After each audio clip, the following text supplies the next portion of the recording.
If you hear any weird sounds during the taping of this, it is my dogs. Hi, my name is Madeline Bailey, and I want to tell you the story of how I accidentally, on purpose, became an international internet sensation.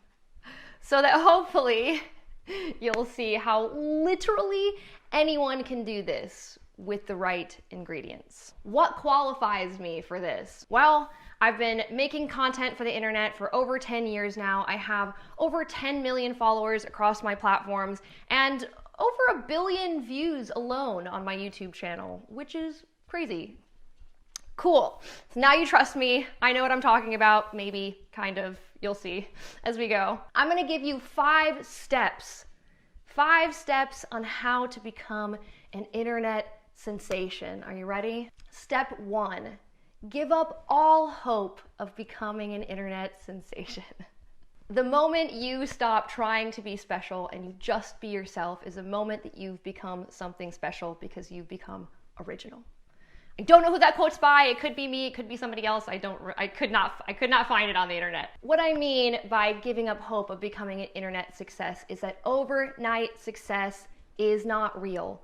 When you see that happen to somebody, there are years and years of hard work and development put into what they're doing to get them to the point where they can have overnight success. So instead of chasing that one viral moment, what I advise you to do is to build a catalog of original content that really represents you, your voice, and what you want to put out into the world. Because let's just say you get really lucky, right? You put your first piece of content out there, it goes massively viral.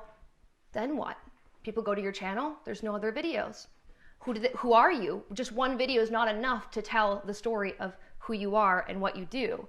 So what's way more exciting is that you post 10, 15 videos and then a video goes viral. People have 10, 15 videos that for you to convince them to why they should continue to follow you and buy into what you're doing. So focus more on the catalog, focus more on making quality content that's original and putting it out there, because honestly, viral videos are just an inevitable thing that comes along with posting great content, and a lot of it. Eventually, you'll have a viral video. So don't chase it, build a catalog. Step 2, I hope you fail a lot.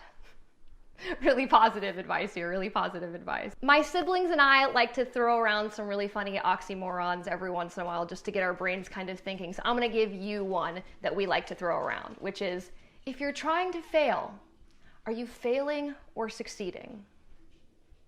Let you think about that one for a second. What I mean by failing, right, is if you are failing, it means that you are trying. If you are failing, it means that you can learn. If you are failing, it means you haven't stopped yet. And the only difference between somebody who makes it and doesn't make it, people who made it didn't stop. The people who don't make it decided it wasn't for them and they quit.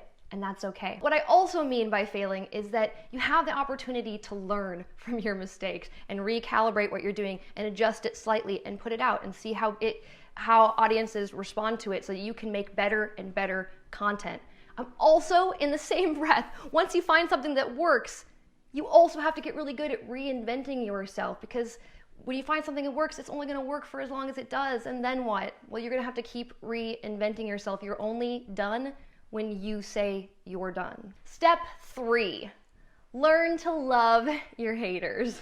What I mean by this is that you're gonna need something more than thick skin to make it on the internet. What I'm suggesting is you need something that comes from blood and sweat and tears and pressure and years of trying and failing and getting back up. A diamond heart. That's what I'm suggesting that you need to build in order to make it on the internet. I actually recently teamed up with Huawei to write a song called Shine Your Diamond Heart that's talking about this particular topic. What do haters mean? Haters mean that you are putting yourself out there. Haters mean that you are reaching a larger audience. Haters mean you are creating something that people have never seen before. And with these particular topics, for some reason, I don't know why, they tend to attract haters. So give yourself a round of applause. Do you have haters? Congrats, you're doing something right. I actually didn't receive a lot of hate on the internet until I had my first mini viral moment when I did a cover of Not Afraid by Eminem.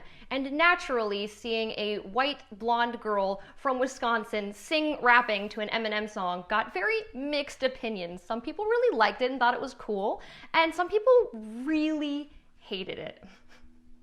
Like, I mean, really hated it. But that was also my first video to surpass 1 million views. So what does that say? Haters come with success.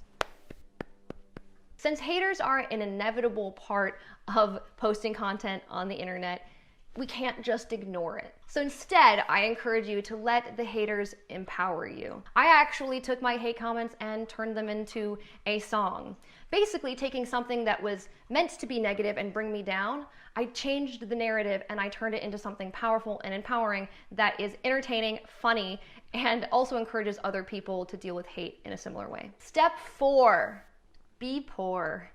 For this step, I'm going to quote one of my friends, Jack Conte. He made a really cool video called The Second Creative Renaissance. And my particular favorite quote from the video is, "It's cheaper and more accessible and easier to make creative stuff than it's ever been in human history. There are 2 very important trends setting the stage for a second renaissance. 1, we're all connected. For the first time in human history, we can reach each other through the internet. 2, creation tools. Making stuff is cheap and easy. If you combine these 2 trends, you get an explosion in the number of creative people making stuff and reaching others." So what does this mean for creators? It means that you do not need crazy expensive equipment to make high quality content. And this is great news for anyone who is a creator, because it means that you can work with what you have right now and strive to get better as you go. Let's do a little experiment. Take your phone out for me. Hold it up. Take your phone out.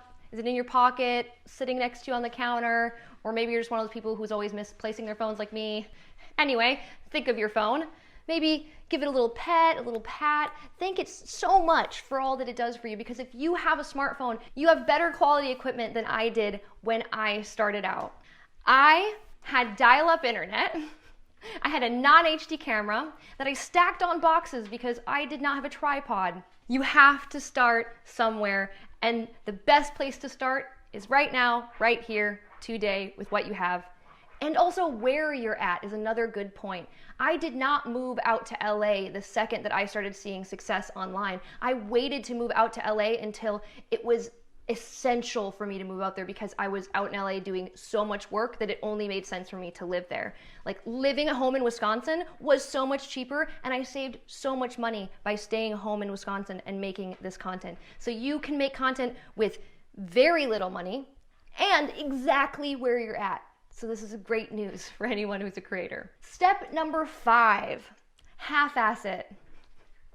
I want to give you one of my favorite quotes from the great Elizabeth Gilbert. Her book, Big Magic, is one of my all-time favorites. I super recommend if you're a creative person to read it, but this is my favorite quote from the book. "A good plan violently executed now is better than a perfect plan executed next week." Or, to paraphrase, "A good enough novel written now is better than a perfect novel meticulously written never." I have a secret for you.